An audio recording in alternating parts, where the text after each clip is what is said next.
Hi friend, स्वागत है आपका मेरे चैनल में रिचा के घरेलू टिप्स। कैसे हैं आप लोग? उम्मीद करती हूँ बहुत अच्छे होंगे। आप लोगों ने जिसने भी मेरा फर्स्ट वीडियो जब मैंने ये चैनल बनाया था अगर देखा होगा तो आपको याद होगा कि मैंने अपने इंट्रोडक्शन में फर्स्ट वीडियो के इंट्रोडक्शन में ही ये बात कही थी कि मैं इसमें कुकिंग से related, beauty tips, health related मतलब मैक्सिमम चीज़ें कवर करूँगी। इसीलिए मैंने अपने चैनल का नाम रखा था रिचा की घरेलू टिप्स एंड ब्लॉग। इसी क्रम में मेरे एक सब्सक्राइबर ने मुझसे डिमांड की है कि आपने अपना प्रॉमिस में काफ़ी चीज़ें कवर अप की हैं लेकिन एक चीज़ कवर अप करने से रह गई है। तो और उसने मुझे अब मैसेज करके मुझे याद दिलाया, तो थैंक यू वेरी मच कि आपने मुझे याद दिलाया उस चीज़ के लिए। हाँ, ये चीज़ मेरे पे स्टार्टिंग से ही लाना था। मतलब उन्होंने मेरे से कहा है कि वो मोटिवेशनल स्टोरी, नाइस स्टोरी चाहती हैं। तो नसीम जी आप देख रही होंगी आई थिंक, क्या है तो सबसे पहले तो हमारा बनता ही है कि परमपिता परमेश्वर का नाम लेना। इसलिए सबसे पहले उसी परमात्मा के लिए एक स्टोरी जो हमको लोगों के लिए प्रेरणा भी देगी, और ईश्वर का नाम है तो अच्छा तो होगा ही होगा निश्चित रूप से। ये कहानी बहुत पुरानी है, यानी कि द्वापर युग की। द्वापर युग में आपको पता है कौरव और पांडव के बीच महाभारत का युद्ध हुआ था, जिसमें अर्जुन के सारथी बने थे कृष्ण भगवान। जब ये युद्ध बिल्कुल फाइनल स्टेज पर पहुंच गया था तो इसके लिए एक मैदान की तलाश की गई। मैदान की तलाश में कि कहाँ पे इतनी बड़ी सेना थी कौरव और पांडवों की, उन्हें लड़ने के लिए बहुत बड़ा जगह चाहिए थी। तो काफ़ी ढूंढने के क्रम में कुरुक्षेत्र का मैदान मिला। कुरुक्षेत्र के मैदान में ये भीषण संग्राम हुआ था। लेकिन आप जानते ही कोई भी मैदान इतना बड़ा तो हो सकता है लेकिन बिल्कुल समतल नहीं हो सकता है। उस मैदान में कहीं पत्थर, कहीं टूटे मुटे झाड़ झक्कड़, ऊंची नीची पथरीला होगा। अतः युद्ध शुरू होने से कुछ टाइम पहले वहाँ की ज़मीन को समतल किया जा रहा था। उसके लिए हाथियों, सेवक वगैरह की मदद ली जा रही थी। उसी क्रम में वहाँ कोने में एक सूखा सा दरख्त था। उस पर एक चिड़िया ने अपना छोटा सा घोंसला बना रखा था। उसमें 3 अंडे थे। जब चिड़िया ने देखा कि हाथी हैं और सेवक हैं, रास्ते की सारी बाधाएं हटाते जा रहे हैं, भूमि समतल करने के लिए झाड़ झंकार सब चीज़ हटा रहे हैं, चिड़िया घबरा गई पूरी तरीके से। इस क्रम में उसका दरख्त भी टूटेगा और दरख्त वो क्या करे। तो इस क्रम में वो उधर उसने देखा थोड़ी दूर पे भगवान कृष्ण और अर्जुन बैठ के युद्ध की रणनीति पे चर्चा कर रहे थे। तो भागी बेचारी उड़ती हुई जल्दी से उनके पैरों में जाके बैठ गई, चरणों में, और उसकी आँख से टप टप टप टप आंसू गिरने लगे। कृष्ण भगवान को अपने पैरों पर कुछ गीलापन सा महसूस हुआ। उन्होंने नीचे झुक के देखा, एक छोटी सी नन्ही सी चिड़िया है, आंसू बहा रही है। उन्होंने चिड़िया को उठाया और बोला, तुम्हें क्या हुआ, तुम क्यों रो रही हो इस तरह? चिड़िया ने कहा, महाराज, हे परमपिता परमेश्वर, आप तो दीनों के नाथ हैं, प्लीज़ आप इस युद्ध को टाल दीजिए। आप अगर चाहेंगे तो युद्ध नहीं हो सकता।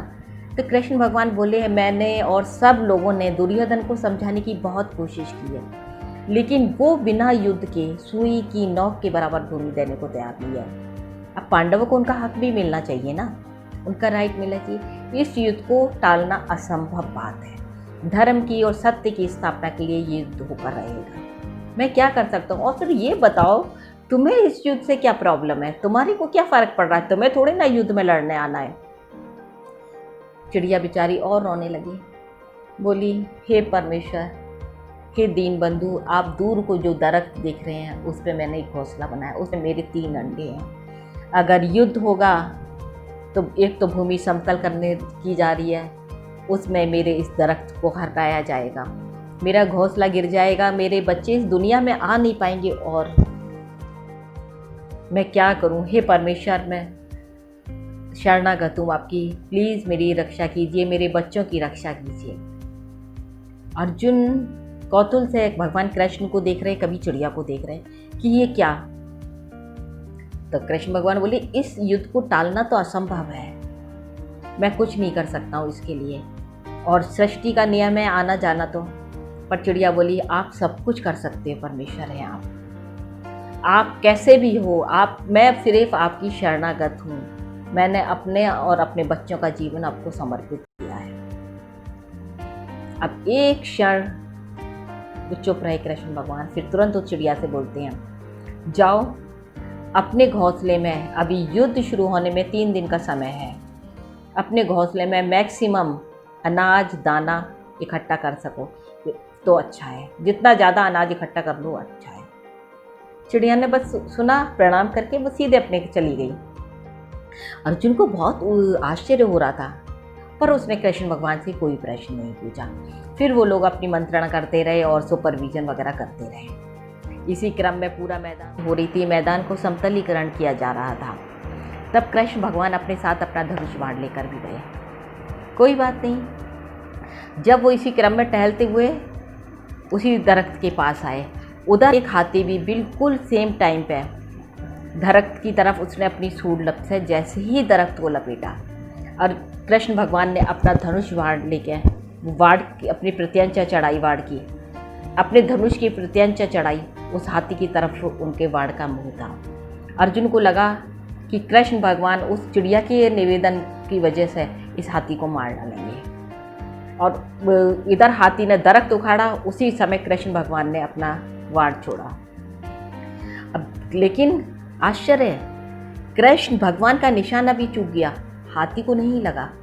हाथी की लगने की जगह वो उसकी गर्दन के पास को छूता हुआ निकला, और जिससे केवल हाथी की गर्दन बिंधने की जगह हाथी का घंटा तड़सी में नीचे गिर गया। मतलब हाथी के गले में जो घंटा है वो तो कट गया, लेकिन हाथी को कोई हानि नहीं पहुंची। अर्जुन को बहुत आश्चर्य हुआ। एक तो यही कि कृष्ण भगवान ने ड्यूरिंग द युद्ध, अपने युद्ध के टाइम पर कोई भी अस्त्र शस्त्र उठाने की प्रतिज्ञा करी थी कि वो नहीं उठाएंगे, किसी भी प्रकार का अस्त्र शस्त्र उठाने की प्रतिज्ञा कर रखी थी। लेकिन फिर भी चलो, अभी तो टाइम था, युद्ध शुरू नहीं हुआ था, लेकिन कृष्ण भगवान का निशाना चूक गया। हाथी तो घायल ही नहीं हुआ, दरख्त गिर ही गया। अर्जुन बड़े आश्चर्य से कृष्ण भगवान को देख रहा था। कृष्ण और हल्की सी उसकी व्यंग्यात्मक मुस्कान भी आई कि कृष्ण भगवान का निशाना भी पक्का नहीं है। पर कृष्ण भगवान ने उससे कुछ नहीं कहा, कुछ भी नहीं। अपने वो लोग टहलते रहे करें।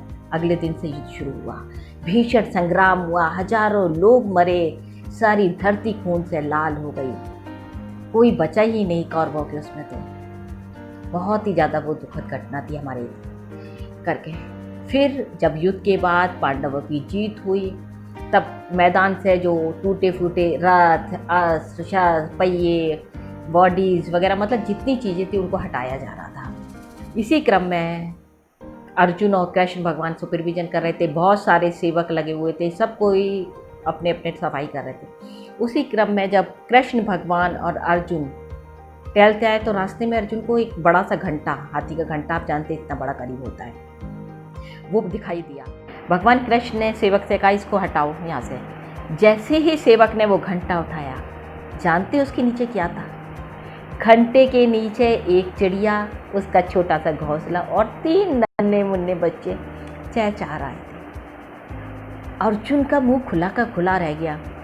अब उसे सारा राज समझ में आया कि उस दिन जो उन्होंने अनाज मैक्सिमम जमा करने के लिए कहा था चिड़िया से, और जो कृष्ण भगवान ने अपना बाण छोड़ा था, वो हाथी को ना लग के उसके घंटे पे लगा था। सारी कहानी हो गई स्पष्ट, और अर्जुन बिल्कुल दम भाव से भगवान के चरणों में, श्री चरणों में झुक गया। इस कहानी से हमें ये शिक्षा मिलती है, उतार चढ़ाव हमारी ज़िंदगी में आते रहते हैं, उससे घबराइए मत।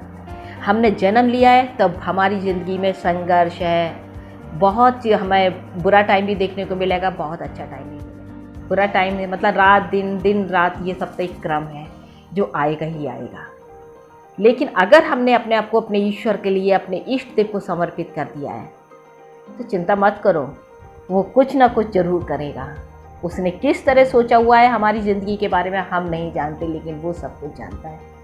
इसलिए आप जिसको भी मानते हैं, चाहे वो आपके खुदा हो, चाहे जीसस क्राइस्ट हो, या परमपिता परमेश्वर भोलेनाथ हो, या विष्णु भगवान हो, जिस भी आराध्य को मानते हैं, बस अपने आप ज़िंदगी को उनको समर्पित कर दीजिए।